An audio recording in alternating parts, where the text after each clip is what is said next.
Bonjour à tous. Écran, comment vivre mieux avec? Ça va être la question à laquelle on va essayer de répondre aujourd'hui, parce que c'est une question dont on ne s'occupe pas tous les jours. C'est une question, et plutôt des réponses que l'on a du mal à trouver. Et puis on parle souvent d'addiction. On parle d'addiction pour différentes classes d'âge. Aujourd'hui, on n'abordera peut-être pas les seniors, mais les seniors sont touchés par les écrans. Les personnes actives au travail, et puis aussi les adolescents. Enfin, tout le monde est touché par ce rapport à l'écran. Et c'est pour ça qu'on organise cette Agora, parce qu'il y a une question de santé autour de ça, il y a une question de relation avec les autres, et puis de santé, évidemment, si je parle d'addiction.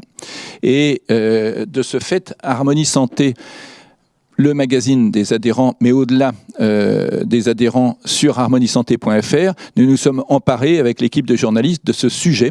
Nous avons publié un numéro, un dossier sur les écrans. Et puis surtout aussi, dans ce dossier, en fait, on va vous montrer la slide et puis un QR code. Si jamais vous avez déjà lu le dossier, si vous voulez le lire, n'hésitez pas à aller sur harmonie.fr pour le télécharger.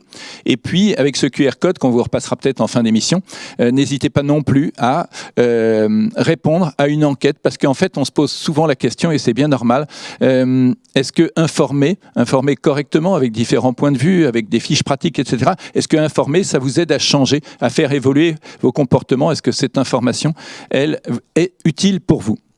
Pour cette Agora mutualiste sur écran, comment mieux vivre avec, il ne s'agit ni de diaboliser qui que ce soit, ni de se dire que les écrans sont nocifs en permanence. En fait, on reçoit aujourd'hui deux expertes, deux personnes complémentaires, et puis qui de temps en temps dialogueront et de temps en temps nous expliqueront leur manière de voir, et plus que leur manière de voir, ce qu'elles vivent au quotidien, puisqu'elles travaillent sur ces questions des écrans. J'ai à ma gauche donc Axel Dessein, qui est directrice d'Internet sans crainte, et elle va nous expliquer dans quelques instants ce que c'est qu'Internet sans crainte, mais déjà le titre parle un peu de lui-même. Et puis j'ai également Virginie Sassoum, qui est, elle, elle est scientifique, elle travaille sur l'information et la communication, mais en plus, elle a fait paraître, elle est co-autrice d'un livre qui s'appelle « Faire la paix avec nos écrans ».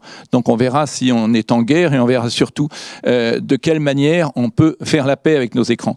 Je vais commencer tout de suite par Axel Dessein et lui demander un petit peu si vous pouvez nous présenter un tout petit peu ce que c'est qu'Internet sans crainte, et surtout, on a une petite heure devant nous. On ira d'abord sur des éclairages avec nos intervenantes, et puis on ira également avec quelques questions-réponses. Donc n'hésitez pas dans le fil à nous envoyer quelques questions, voire vos témoignages. Axel, qu'est-ce que c'est qu'Internet sans crainte, et surtout, tout de suite, qu'est-ce que vous mettez à la disposition des publics pour que, finalement, on vive avec les écrans sans crainte? On va vous montrer ce que vous nous avez préparé à tout le public. Voilà. Qu'est-ce que c'est qu'Internet sans crainte, et les ressources qui sont gratuites, je crois, pour l'essentiel.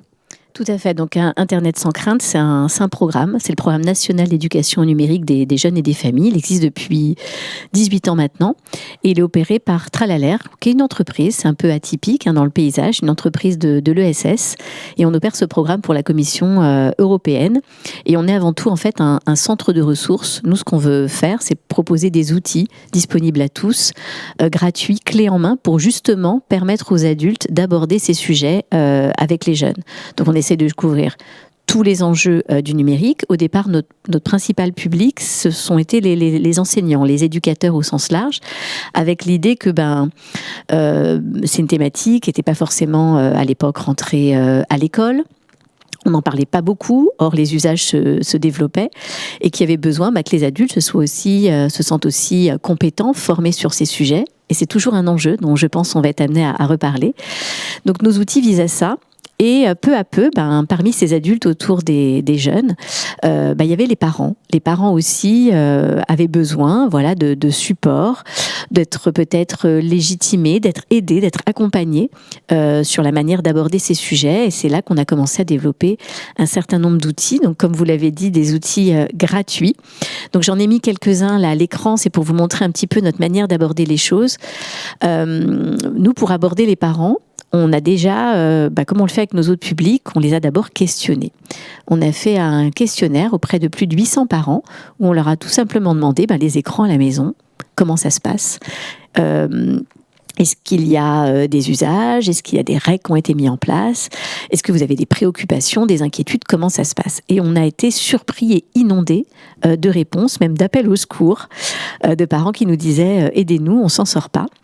Et donc la première idée qu'on a eue, c'est de créer en fait ce site qui s'appelle Faminum, qui est un site qui invite en fait à créer sa charte numérique de la maison. C'est vraiment un site outil. À la fin, on va jusqu'à imprimer sa charte. L'idée, c'était de légitimer les parents dans l'idée de poser un cadre, d'oser poser un cadre, parce qu'il y a besoin de poser un cadre d'usage, d'en faire une réflexion collective et un support de dialogue. Et puis autour de ça, on a créé plein d'autres outils pour aider aussi à la prise en main. On a des guides, on a des outils comme Mon Moment Écran qui aident, qui permettent de fabriquer en fait son petit planning pour les enfants. La boussole des écrans qui va permettre d'évaluer très concrètement des situations avec ses enfants. Donc l'idée derrière, c'est de pouvoir proposer tout un ensemble d'outils qui vont permettre d'aider les parents à passer à l'action. Aider aussi les enfants, les adolescents, toute la famille finalement à mieux vivre avec les écrans. De ce fait, vous avez des retours, j'imagine, des personnes qui ont des difficultés et que ça accompagne réellement. Ils vivent beaucoup mieux à l'intérieur de leur famille. Est-ce qu'ils récupèrent du temps, entre guillemets, libre en dehors du scrolling pour finalement peut-être aller faire du sport ou peut-être aller au cinéma ou peut-être dans des endroits culturels? Comment se passe le temps qu'ils récupèrent et est-ce qu'ils ont une vraie transformation dans leur vie familiale? Nous, de toute façon, ce qu'on prône, c'est un équilibre. On n'est pas du tout anti-écran. L'idée, c'est que les écrans et surtout les activités qu'on fait, elles puissent venir s'inscrire au milieu du reste sans prendre peut-être trop de place. On fait de la mesure d'impact justement avec notre outil Faminum, puisqu'on propose en fait un suivi pendant 6 semaines. Les gens qui le souhaitent peuvent s'inscrire et pendant 6 semaines, on va les accompagner, les encourager dans cette démarche de repenser leur temps d'écran. Et à l'issue de ces 6 semaines, on les questionne, on leur dit qu'est-ce que ça a changé pour vous? Et c'est vrai que les retours sont très positifs. Déjà, on se rend compte que ça... Vraiment, c'est un support nous, c'est ce qu'on voulait, que ce soit un support de médiation familiale, que ça encourage le dialogue. Et là, on est très content de se rendre compte que c'est le cas. Et ça décloisonne, en fait. C'est vrai que, on en reparlera, je pense, avec Virginie, mais il y a beaucoup d'appréhension de la part des parents. Ils se sentent coupables, ils se sentent pas légitimes, ils se sentent pas compétents. Or, c'est vraiment un sujet d'éducation dont on a besoin qu'ils se saisissent. Donc, on se rend compte que ça leur permet d'oser en parler. Et surtout que les conseils qu'on retrouve dans Faminum viennent souvent légitimer des choses qu'ils ont déjà mis en place, mais sur lesquelles leur enfant leur dit souvent « Mais vous êtes les seuls à m'imposer une chose pareille, mon copain, mon voisin, personne n'a ça, vous êtes les seuls à m'imposer des règles. » Eh bien non, ce n'est pas le cas. C'est exceptionnel, mais généralement, je souhaite que dans ces Agora Mutualistes, il y ait la parité. Là, vous êtes deux femmes. Oui. Est-ce que c'est un hasard ? C'est-à-dire que... Je ne crois pas. Il n'y a pas de hasard. D'accord. Il n'y a pas de hasard et je fais appel à tous les messieurs, les papas qui sont aussi derrière cet écran parce que, comme beaucoup de sujets d'éducation, c'est encore beaucoup du côté des mamans. Or, on le sait, et je pense que ça va être aussi détaillé par Virginie, il y a forcément dans les familles un enjeu d'exemplarité aussi, quand on parle des écrans, on est un modèle pour nos enfants, donc ils vont commencer par nous observer. Et nous, je le dis aussi parce qu'on a aussi une offre d'ateliers, de conférences, et on a imaginé un atelier autour de Faminum, un atelier parent-enfant, qui est l'occasion de découvrir cet outil et de faire un temps de médiation familiale. Et c'est quand même impressionnant de voir aussi que les enfants peuvent être particulièrement critiquent, en tout cas questionnent les usages de leurs propres parents et remarquent souvent que l'écran peut faire aussi un peu barrière à la relation qu'ils souhaiteraient avoir avec leurs parents. Est-ce que vous êtes partisane de fixer des règles et des règles assez dures sur l'utilisation, voire même est-ce que vous seriez partisane de l'interdiction des écrans dans certaines circonstances, ou est-ce que vous misez presque tout sur l'éducation aux écrans à l'intérieur de la famille ? oui, partisane d'un cadre. C'est d'ailleurs ce qu'on essaye de pousser avec cet outil. Et surtout, c'est quelque chose que les parents font assez naturellement sur tous les autres pans d'éducation.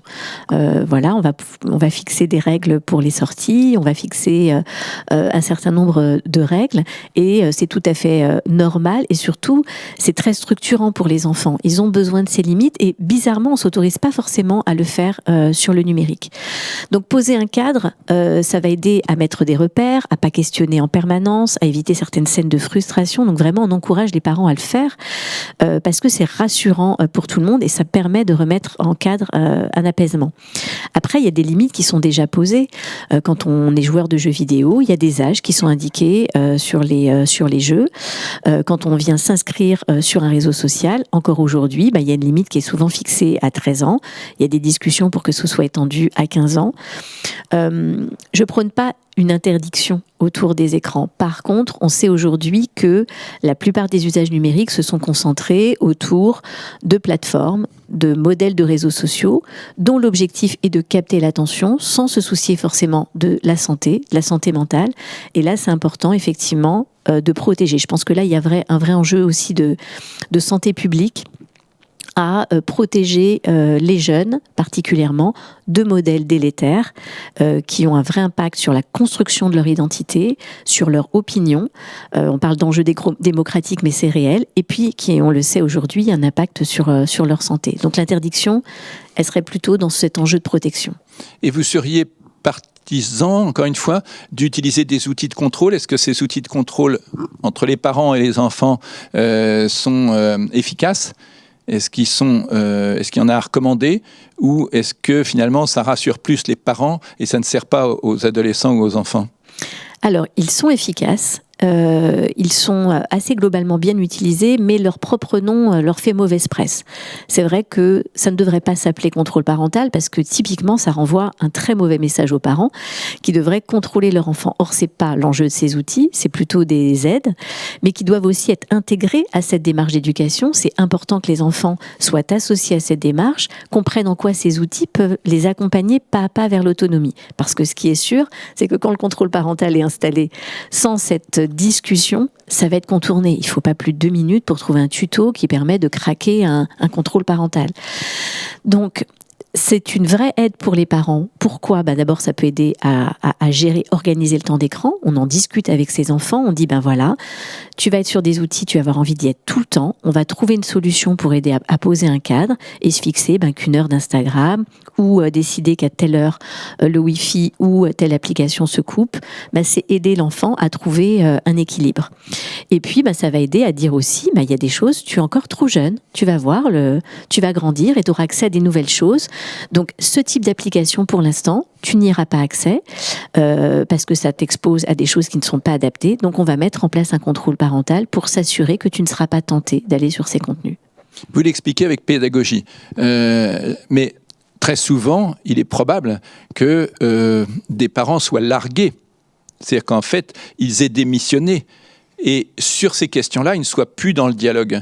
C'est facile de reprendre le dialogue si aujourd'hui des parents vous écoutent. Comment faire pour reprendre le dialogue ? Alors, il n'est jamais trop tard. Sur ces questions d'écran. Il est jamais trop tard pour reprendre le dialogue. Et c'est vrai que c'est souvent un sujet de tension dans les maisons parce qu'on ne sait plus forcément comment s'y prendre, parce que aussi, on ne sait pas forcément ce qui se passe dans la chambre, derrière ces écrans. On sent aussi à l'entrée dans l'adolescence, les parents ne savent pas forcément comment se positionner entre protéger ses enfants et préserver une intimité. C'est normal aussi qu'en entrant dans l'adolescence, la parole du parent ne vient plus forcément la parole de référence. Il faut composer avec ça. Mais il faut aussi oser peut-être changer un petit peu de posture. C'est vrai que parfois, sans s'en rendre compte, et je cherche absolument pas à culpabiliser les parents derrière l'écran, je pense qu'on le fait tous, par agacement, parce que ça fait des heures que les enfants sont devant les écrans, on va tendance à dire arrête ça tout de suite, ou ça fait des heures que tu joues à ce jeu débile. Alors que si déjà on s'intéresse, on pose des questions, je pense que tous en rentrant en fin de journée, on a ce réflexe de dire à nos enfants comment s'est passée ta journée d'école aujourd'hui, et si on leur demandait Comment ça s'est passé sur les réseaux aujourd'hui? Comment tu te sens après 1 heure sur TikTok? Déjà, montrer un intérêt, se poser avec eux quand ils sont en train de jouer pour dire, je vois que tu joues beaucoup à ce jeu, je suis curieuse ou je suis curieux, tu peux me raconter et pourquoi ça te plaît autant? Voilà. Se mettre davantage aussi dans une posture d'ouverture, parce que nous, quand on discute avec les adolescents, et on le fait souvent, ils ont envie aussi de renouer ce dialogue et de pouvoir en parler. Ils ont le sentiment aujourd'hui que leurs parents ne les comprennent pas. Nous, très souvent, ils nous disent « Vous connaissez pas mes parents ». Parce que je dis « Mais tu es pas d'accord avec cette règle, tu as osé le dire, en parler. Vous connaissez pas mes parents ». Donc, recréons effectivement cet espace de dialogue dans les familles, c'est essentiel. Ma question va s'adresser à vous deux. On a beaucoup parlé en introduction, au début de cette Agora, des réseaux sociaux. Est-ce que nos propos ne sont pas dépassés un peu, ou légèrement dépassés, compte tenu du fait que ces adolescents, comme leurs parents, comme les personnes âgées, vont également sur les écrans pour l'intelligence artificielle générative, pour l'IA. Et de ce fait, le rapport ou les dangers sont-ils différents? Et les découvertes et les dialogues doivent-ils être différents sur cette question de l'IA? Je peux démarrer, puis je te laisserai poursuivre, Virginie. Là, on est face effectivement à un raz-de-marée qu'on n'a pas vu venir, et ils sont déjà, les jeunes, très utilisateurs. Donc cet enjeu d'éducation, ça devient une urgence. Il n'a jamais été aussi important d'éduquer à l'esprit critique, à comprendre la réalité de ces outils, et notamment sur l'IA, que ce n'a pas réponse à tout, que derrière, il y a aussi des modèles économiques. Parce qu'il faut que les jeunes et nous tous, on puisse garder notre liberté de choix et notre liberté d'action et de pensée. Et très clairement aujourd'hui, je pense qu'il faut oser tirer cette sonnette d'alarme, vraiment. Je pense qu'on est assez d'accord là-dessus. Parce que oui, aujourd'hui, ce sont des services qui ont énormément d'influence, qui prennent énormément de temps dans nos vies et qui sont là pour modeler ce qu'on voit, ce qu'on pense. C'est pour ça que je parlais de ces enjeux d'identité, d'opinion, de construction de soi. Il faut que les adultes reprennent leur place et puis être des repères dans cet écosystème-là. Sur l'IA, Virginie? Oui, complètement. Juste mini rectificatif, je ne suis pas scientifique, je tiens à le dire, mais voilà, spécialiste de l'éducation aux médias, à l'information. Mais oui, je rejoins Axel quand elle dit qu'il y a un continuum dans les enjeux éducatifs à proprement parler, sauf que l'IA effectivement pose de nouveaux enjeux, notamment au niveau relationnel, émotionnel. Il y a une enquête de l'ONG américaine Common Sense Media qui est sortie très récemment, qui montre que 70% des adolescents américains entretiennent une relation affective avec un compagnon IA, et que 30% d'entre eux considèrent que échanger avec des agents conversationnels est aussi satisfaisant, voire plus satisfaisant qu'échanger avec un être humain. Donc je crois que là, il y a vraiment un enjeu aussi d'éducation relationnelle. C'est des compétences psycho-affectives et ça dépasse la question de l'esprit critique quand on sait que ces agents conversationnels sont sur WhatsApp, sont le premier ami Snapchat qu'on demande. Donc il y a vraiment un enjeu aussi pour les parents de s'intéresser à tout ça, de s'informer et d'en discuter avec leurs enfants. Et de revenir sur ce qu'ils ont vu dans la journée. Pour légèrement conclure, quel conseil vous donnez à un parent débordé qui culpabilise, Axel? Et peut-être qu'on aura un témoignage après de Virginie pour le parent débordé et qui peut culpabiliser aussi. Alors je pense qu'on peut tous dire qu'à un moment donné, autant que parents, on a culpabilisé. Je pense qu'il faut aussi rassurer les parents. On vous demande pas d'être parfait, on fait tous comme on peut et surtout on vous demande pas d'être expert du numérique. Nous on a le sentiment quand on voit les parents qu'ils n'osent pas aborder ce sujet parce qu'ils pensent qu'il faut une expertise. Il faut la même curiosité et finalement le même bon sens. Dans la vie de tous les jours, on conseille à ses enfants de ne pas parler à des inconnus. On leur donne des repères la première fois qu'ils sortent dans la rue. On leur dit aussi des choses la première fois qu'ils vont aller une sorte de soirée pyjama, puis on leur dira des choses différentes, peut-être sur l'alcool, la drogue, une fois qu'ils iront à l'adolescence, à d'autres soirées. Mais finalement, c'est les mêmes choses, de faire attention avec qui on échange, d'être prudent sur ce qu'on regarde, d'avoir un regard critique, ne pas croire à tout ce qu'on voit. En tout cas, ils ont les clés en eux, beaucoup plus qu'ils ne le pensent. Il faut juste oser je dis juste, c'est pas moralisateur ce que je veux dire, mais oser s'intéresser. Surtout réouvrir le dialogue parce que en le fermant, on croit parfois être rassuré en se disant c'est bon, mon enfant est dans sa chambre, je suis tranquille. Il est exposé certainement à beaucoup plus de dangers que tout ce qui peut nous faire peur à partir du moment où ils sont dehors. Donc il faut oser ouvrir la porte de cette chambre et juste questionner comment tu te sens, qu'est-ce que tu vois, est-ce qu'on peut peut-être explorer ensemble, est-ce que je peux t'aider à repérer des contes qui sont fiables, qui te font du bien. Voilà, juste ouvrir ce dialogue et déjà ils auront fait... Et en parler peut-être avant qu'il soit dans sa chambre, peut-être. Et en parler avant, bien sûr, faire de la prévention. Mais c'est surtout, je pense souvent à cette charnière de l'entrée dans l'adolescence qui, avec le numérique, malheureusement, arrive de plus en plus tôt. Et ne pas se dire, on entend trop de parents qui nous disent « c'est trop tard ». Ça n'est jamais, voilà, je vous le dis, ça n'est jamais trop tard. Et vos enfants, en plus, attendent ça, vous attendent sur cet accompagnement-là. Virginie, vous êtes co-auteur donc de Faire la paix avec nos écrans. Ça veut dire quoi concrètement ? Parce que je ne savais pas effectivement que c'était des écrans et qu'on était un peu en guerre avec. Qu'est-ce qui se passe ? Qu'est-ce qui a fait que vous ayez écrit sur ce sujet et un titre aussi provocateur ? Alors, je crois qu'effectivement, dans un contexte de guerre informationnelle, de guerre d'emprise cognitive, on s'est dit, bon, on ne vivra plus sans écran. Donc, comment mieux vivre avec ? Dans un contexte, effectivement, très anxiogène, où les dangers sont extrêmement bien documentés, les risques aussi, les menaces. Et donc, ce livre, on l'a écrit à la fois comme expert de cette question, moi dans le domaine de l'éducation et mon mari dans le domaine des cultures numériques. Et aussi en tant que parent de 3 enfants débordés, dépassés, culpabilisants.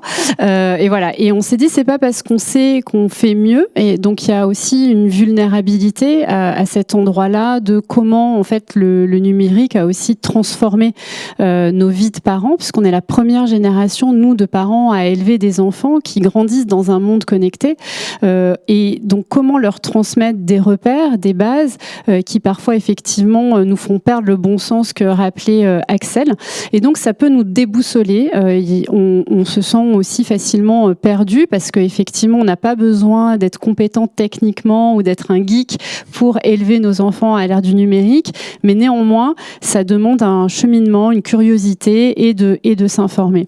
Et c'est devenu aussi un sujet, en tout cas pour nous, ça l'a été et ça l'est encore parfois, un sujet de grande tension, de conflictualité. Il y a une étude américaine qui a été relayée par l'Observatoire de la parentalité du numérique qui a montré que 9 parents sur 10 se disputaient avec ses enfants au sujet du numérique. Et selon les études de l'UNAF, c'est 1 parent sur 2 qui ne se sent pas assez accompagné. Donc la chose à dire aussi, c'est de dézoomer un peu, de se dire, bon, on n'est pas seul.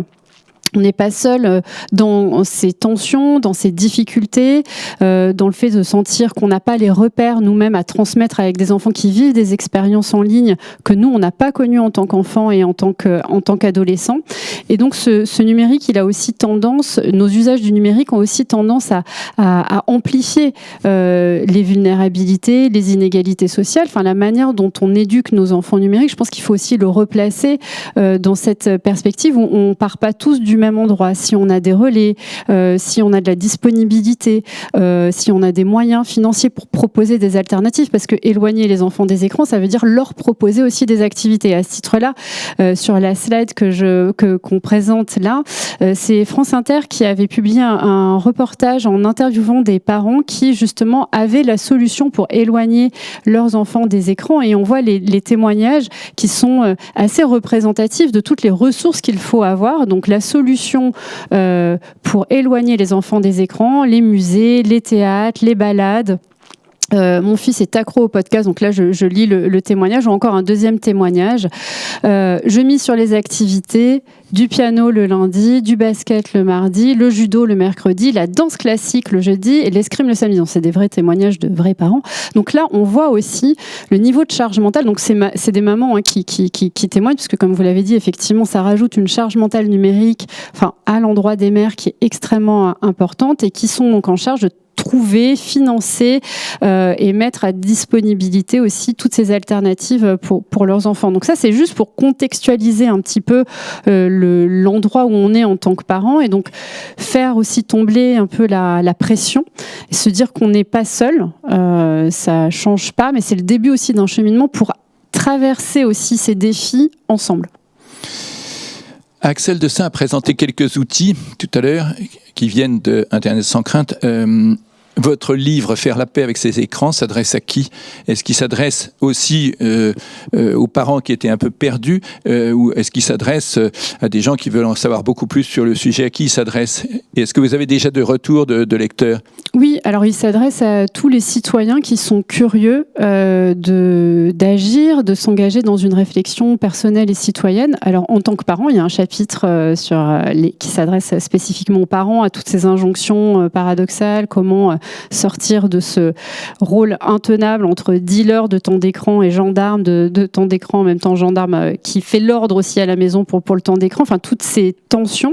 Mais il retrace aussi l'histoire de la captation de l'attention qui ne date pas des industries du numérique et qui est le propre de tous les médias. Patrick Lely nous disait déjà qu'il va chercher du temps de cerveau disponible pour vendre du Coca-Cola, jusqu'au PDG de Netflix qui dit que son seul ennemi c'est notre sommeil. Donc on voit en fait qu'on a passer un cap.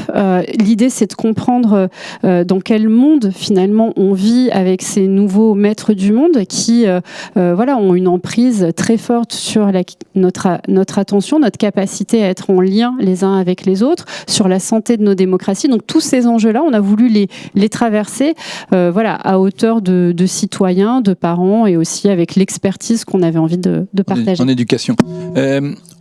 On vient au fond des choses, en fait, on a bien parlé d'éducation, de dialogue, et vous-même, à la fois en tant que témoin et mère, et puis en tant, évidemment, qu'autrice, comment réouvrir ce dialogue avec des adolescents? Vous l'avez fait comment chez vous, et qu'est-ce que vous préconisez pour le faire dans différents foyers, en famille? Alors,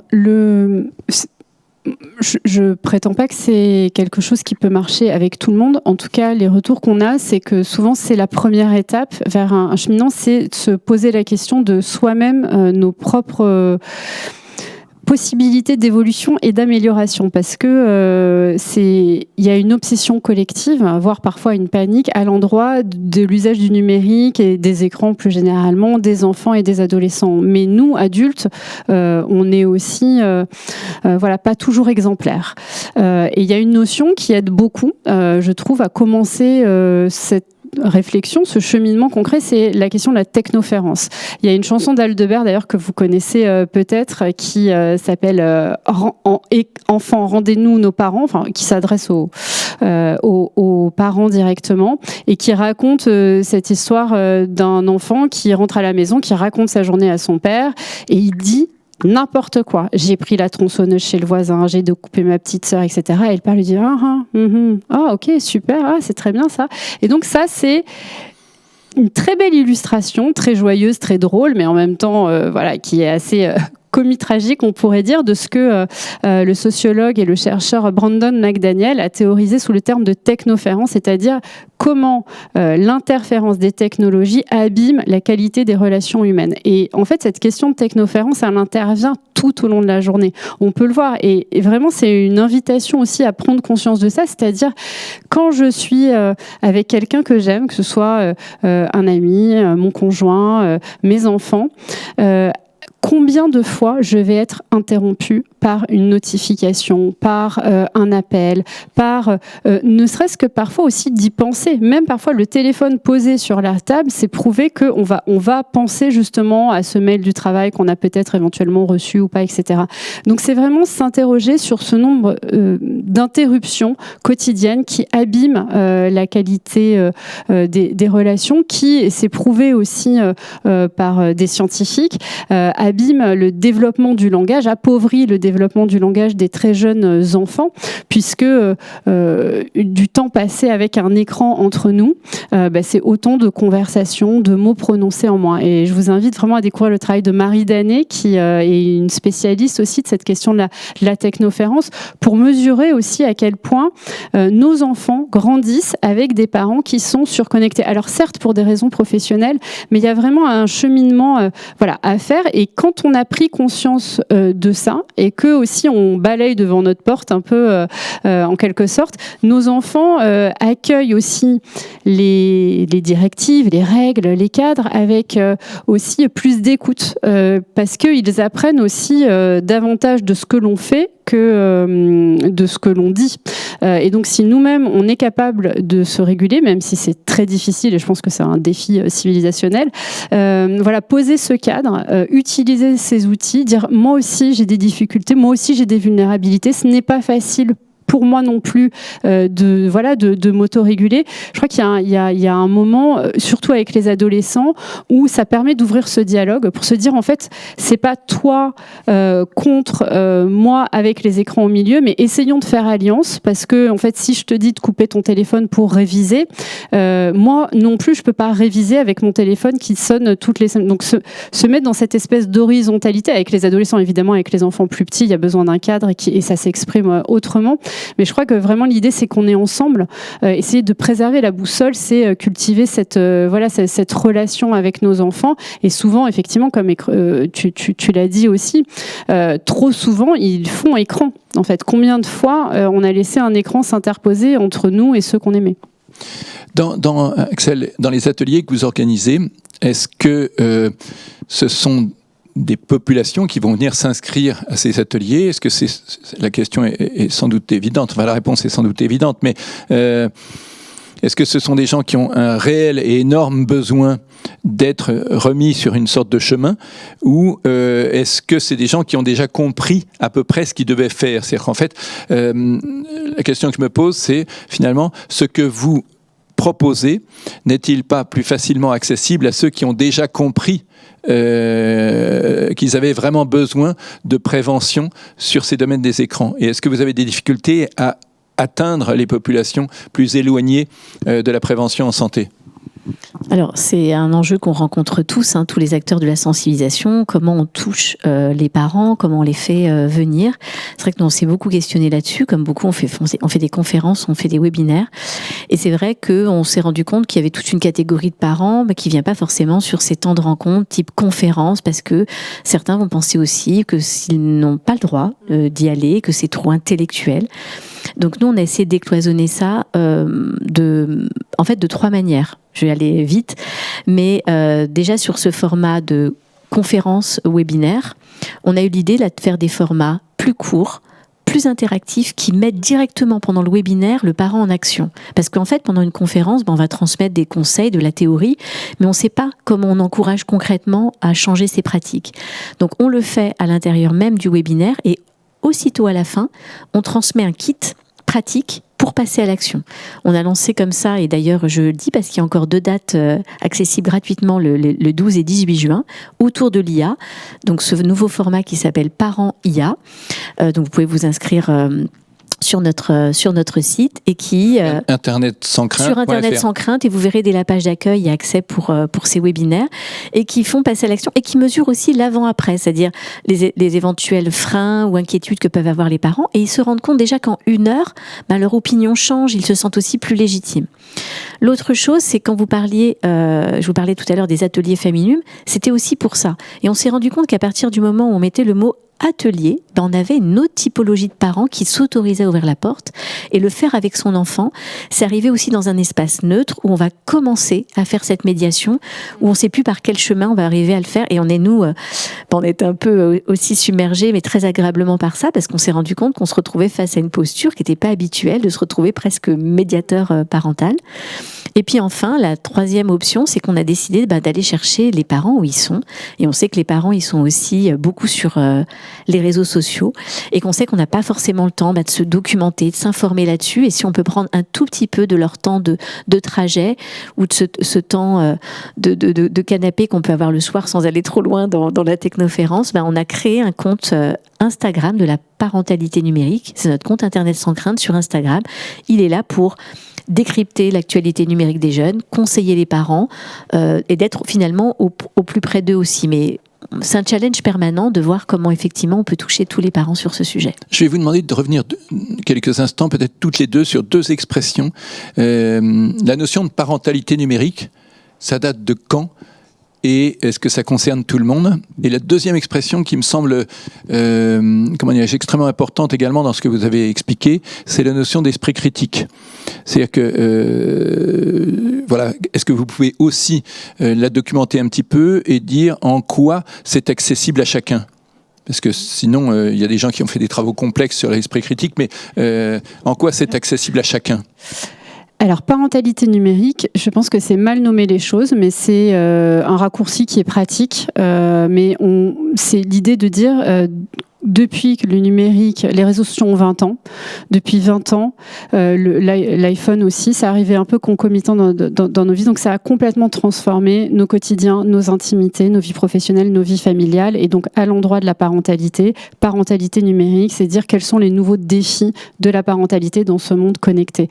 Sur la question de l'esprit critique, c'est évidemment accessible à tout le monde, mais je pense qu'il y a un enjeu de justice sociale très important à l'endroit de la transmission de cet esprit critique par l'école. Tous les parents ne peuvent pas, n'ont pas les ressources disponibles pour transmettre cet esprit critique avec la même ambition, avec la même possibilité. Donc c'est vraiment l'école qui, selon moi, doit jouer ce rôle pour garantir en fait un esprit critique à l'endroit de toutes les disciplines, hein, parce que en fait c'est aussi ça, l'esprit critique, elle est présente déjà dans les enseignements à l'école, mais peut-être qu'à l'endroit justement de nos usages du numérique, des médias, ça mériterait quelque chose de progressif tout au long de la scolarité.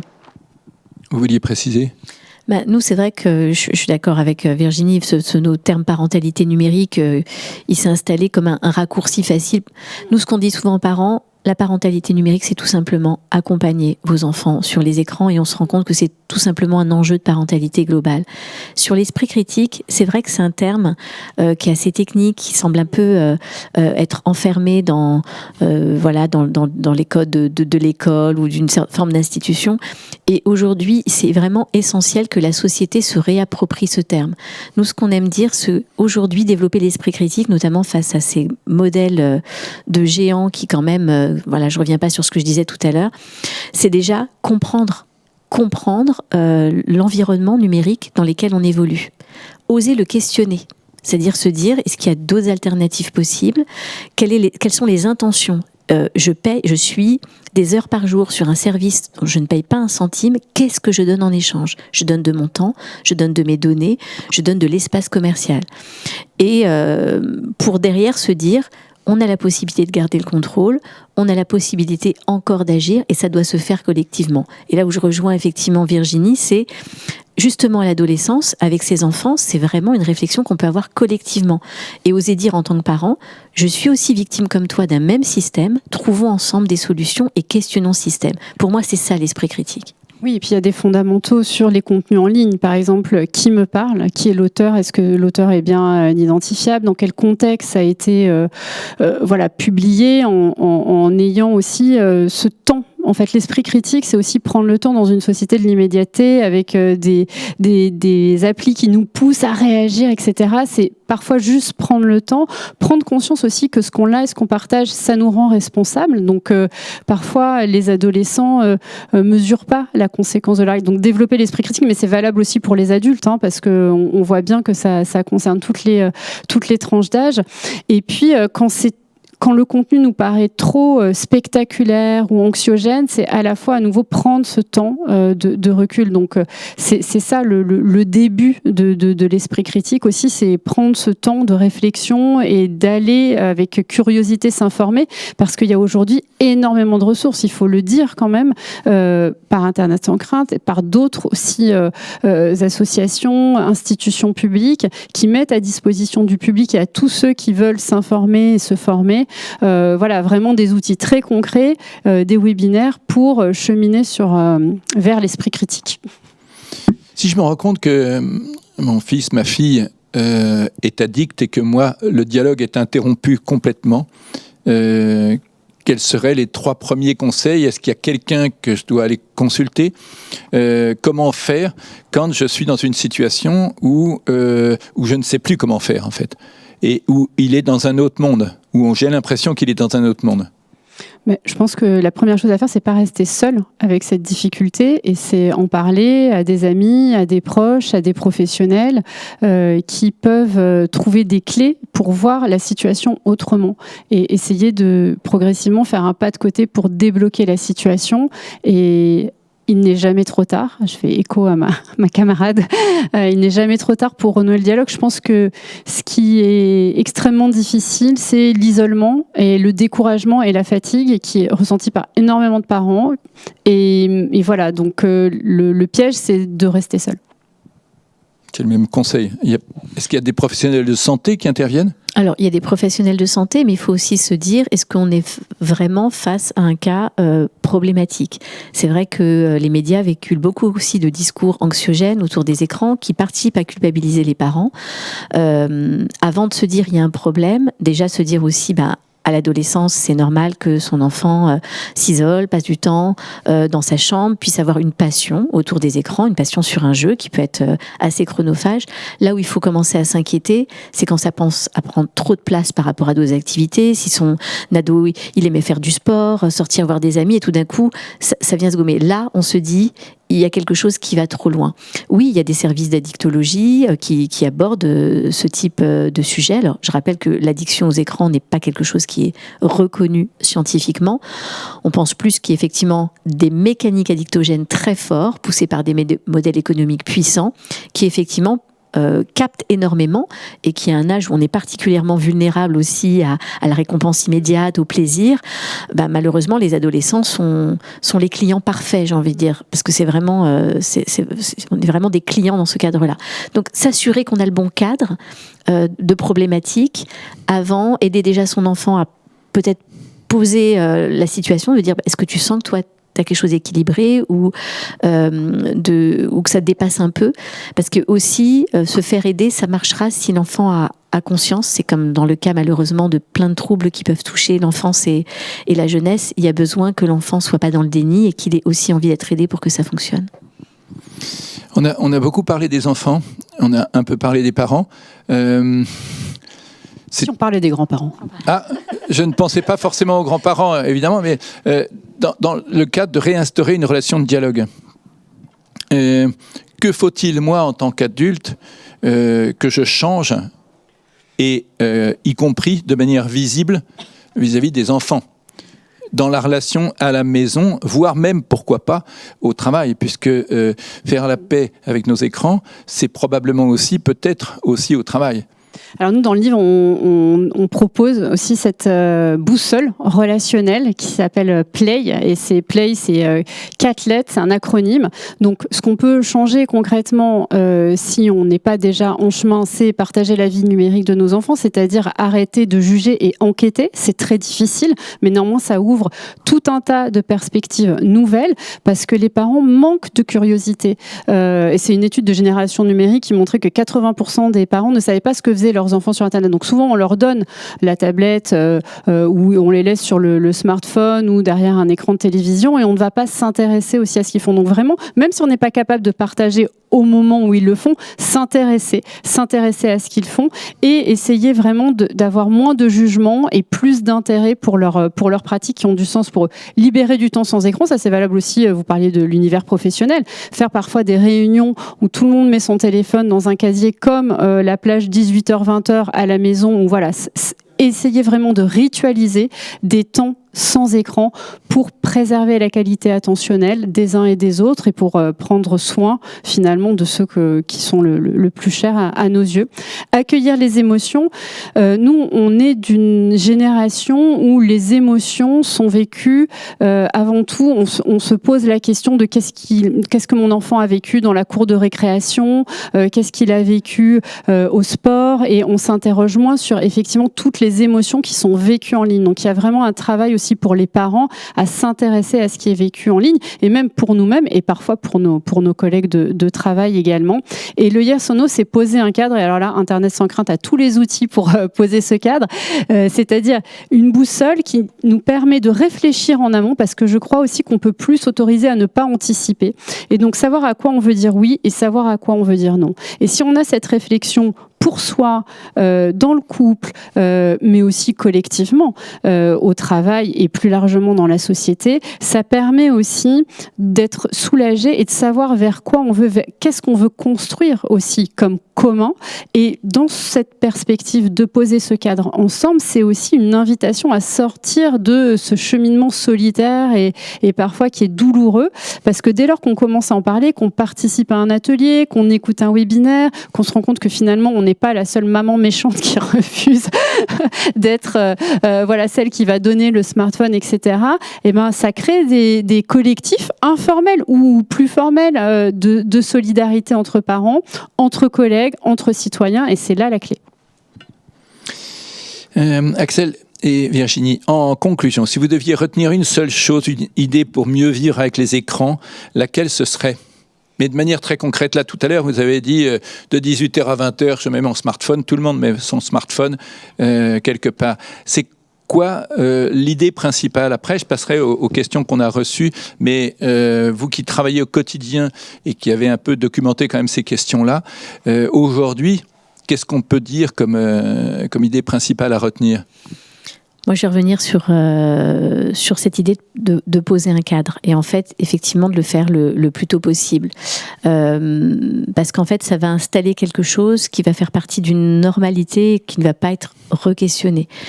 Et notamment, il y a ce moment charnière du premier équipement au premier smartphone, qui est de plus en plus le premier smartphone. Ça peut être le bon moment pour définir les moments, les espaces où ils sont.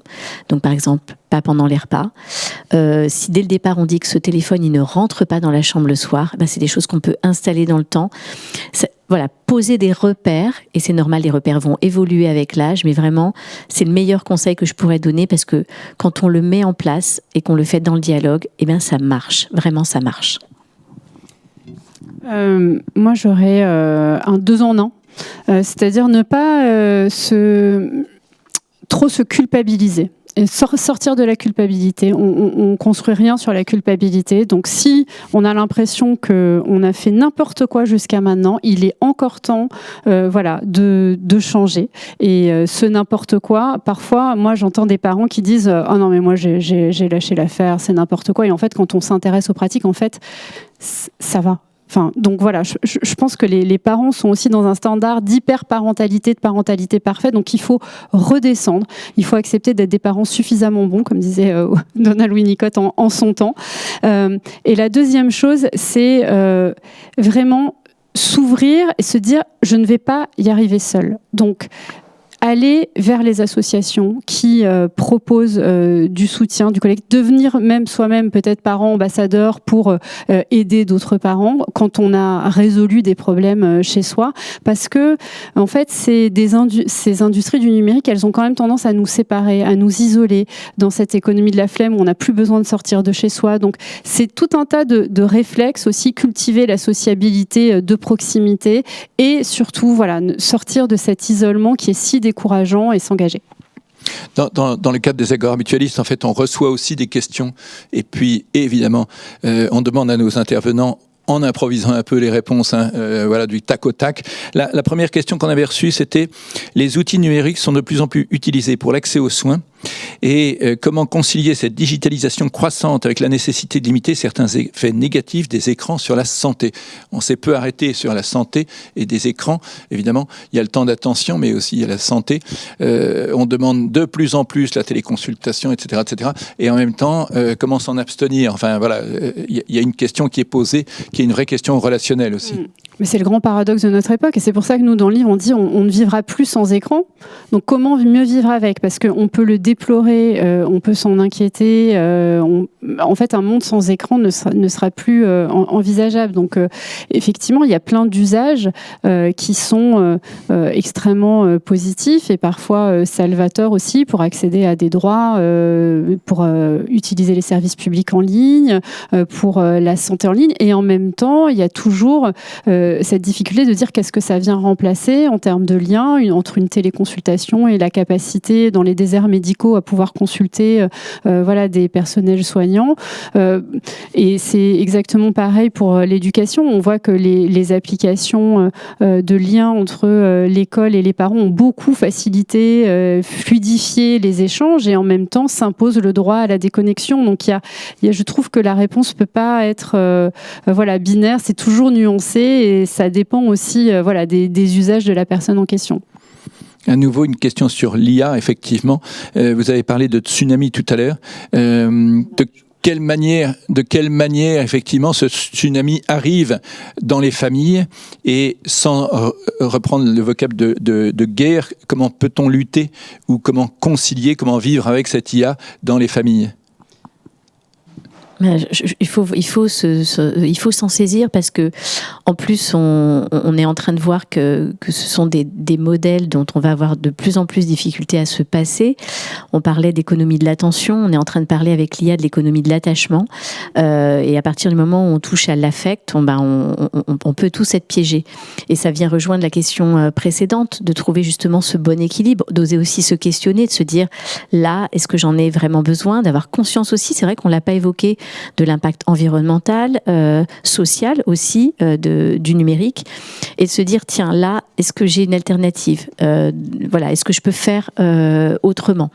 Mais il y a effectivement un enjeu à s'en saisir parce qu'on parle des IA génératives, mais en fait ces IA elles sont déjà très présentes dans beaucoup de nos activités numériques. Il y a des IA derrière les réseaux sociaux, derrière les plateformes de streaming, dans notre enceinte connectée. C'est des IA qui proposent justement une expérience personnalisée et leur objectif, c'est qu'on soit le plus possible dépendant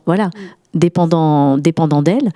Donc ça demande ça vient rejoindre les enjeux d'esprit critique et de se forcer collectivement à trouver justement ce juste équilibre parce que les services, ils vont savoir aller nous chercher nos failles cognitives notamment pour nous scotcher de plus en plus.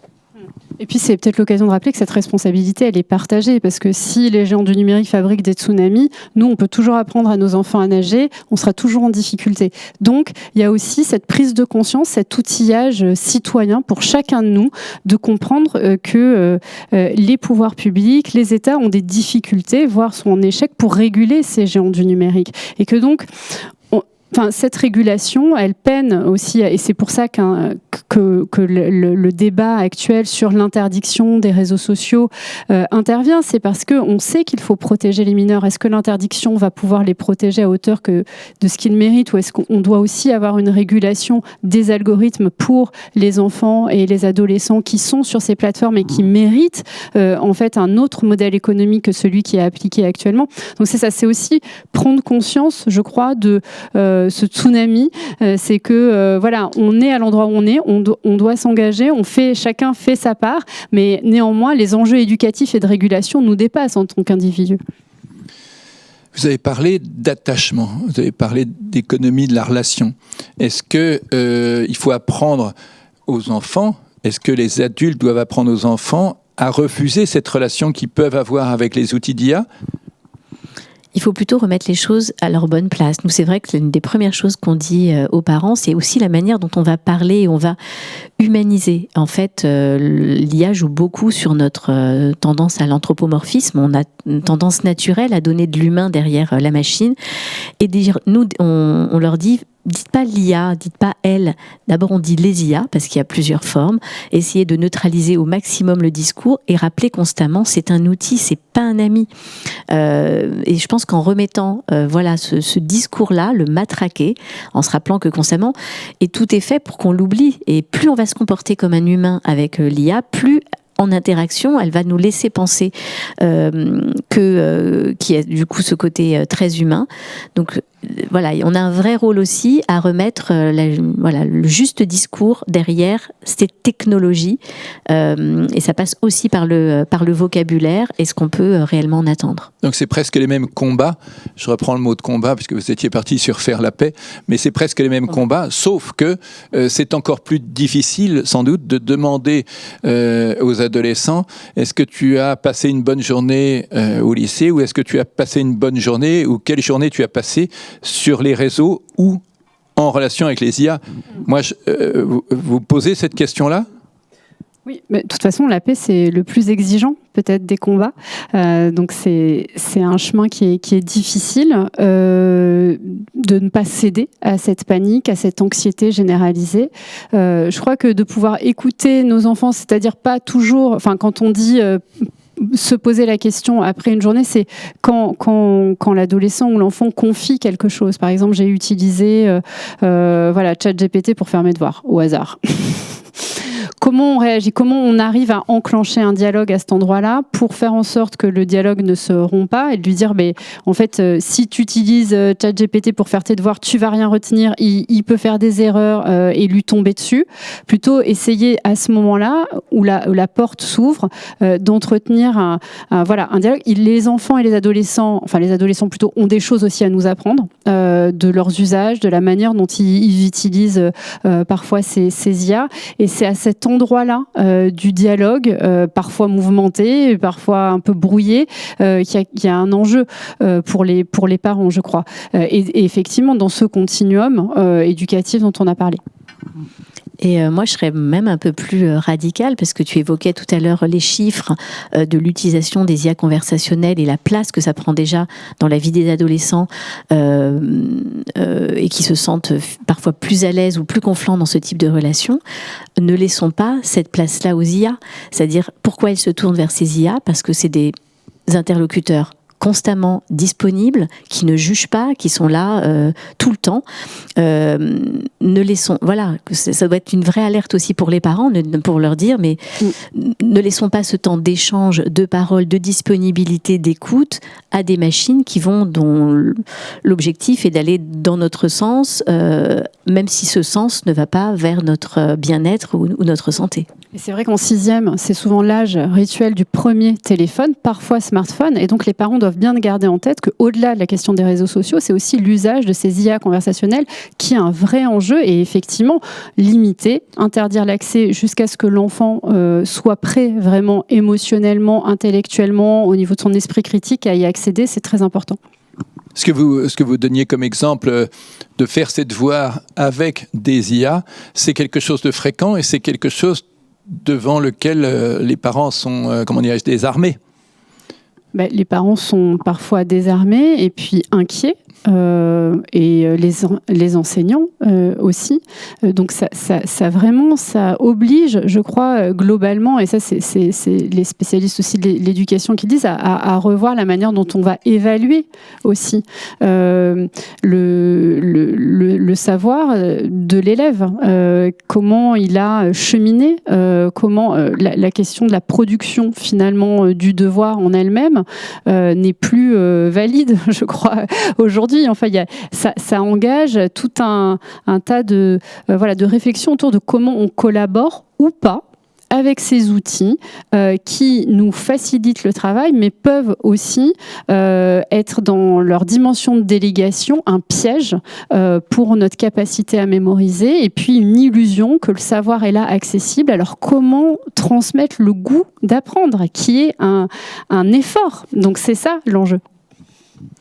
Vous résumez de la même manière, au final, Internet sans crainte pour apprendre au mieux, en quelque sorte. Oui, et nous, sur l'IA, c'était notre parti pris. On s'est dit qu'il faut absolument qu'on aide les parents à rentrer dans ce train à toute vitesse, en fait. Donc, je vous parlais tout à l'heure de ce format de webinaire Parents IA, un format court où on va justement s'intéresser surtout d'ailleurs aux devoirs, c'est-à-dire on sait que c'est le premier sujet sur lequel les parents vont être confrontés pour trouver la juste place, aider leurs enfants à l'utiliser intelligemment et associer à un kit très concret avec des prompts, c'est-à-dire comment en tant que parent on trouve sa place, et on commence par un exemple très concret qui va les rassurer, leur mettre le pied à l'étrier pour leur montrer que c'est aussi à leur portée et qu'ils doivent ne pas laisser cette place uniquement à la machine, mais que ça peut être un allié.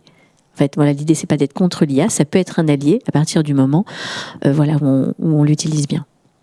Et où un cadre est posé comme auparavant sur l'utilisation des écrans en famille. Merci infiniment pour ces échanges. Je pense qu'on a appris, j'allais dire légèrement, forcément en 1 heure.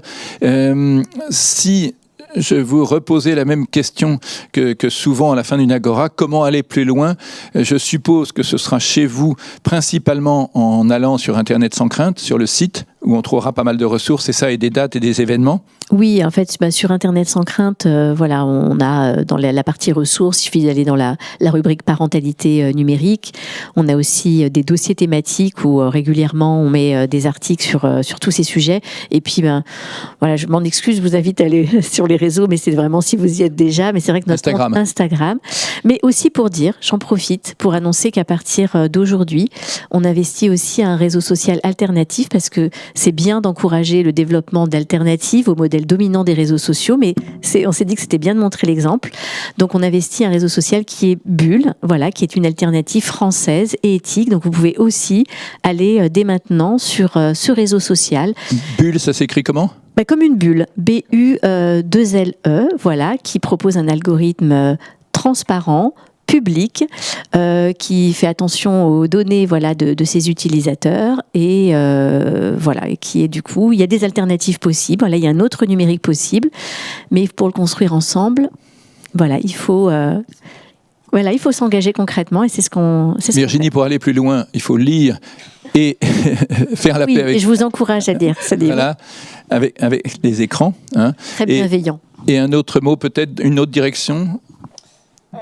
La direction, c'est la boussole, c'est celle du lien. Je pense que le numérique nous prend beaucoup, il nous donne beaucoup aussi, et notre boussole, c'est de préserver les liens sociaux, les liens intimes, le lien à soi aussi, et puis faire la part des choses entre ce qui relève de notre responsabilité et sur lequel on peut vraiment agir et qui nous laisse pas complètement impuissants et fatigués en fin de journée, et puis aussi ce qui relève de notre citoyenneté et sur lequel aussi on peut s'engager, comme la régulation des plateformes, comme la question de l'éducation au numérique, à la citoyenneté numérique, aux médias, à l'information, pour toutes et tous. Sans trop de charge mentale, évidemment. Merci infiniment. 2-3 infos pour revoir, pour communiquer sur cette agora. Elle se trouvera d'ici quelques heures, d'ici quelques jours, en replay sur le portail Chachi Collectif. Donc c'est important. Il y a pas mal de monde au-delà du direct qui vient et qui regarde ces agoras. Donc, bienvenue sur le portail. Et puis également, n'hésitez pas à vous inscrire aux newsletters que Harmonie Santé publie régulièrement, harmonie-santé.fr, sur la santé au travail, sur l'écologie et l'environnement et la santé, et puis évidemment sur toutes les thématiques de santé, puisque c'est notre quotidien pour aller mieux. Excellente journée à vous. Merci. À bientôt. Bonne journée. Au revoir.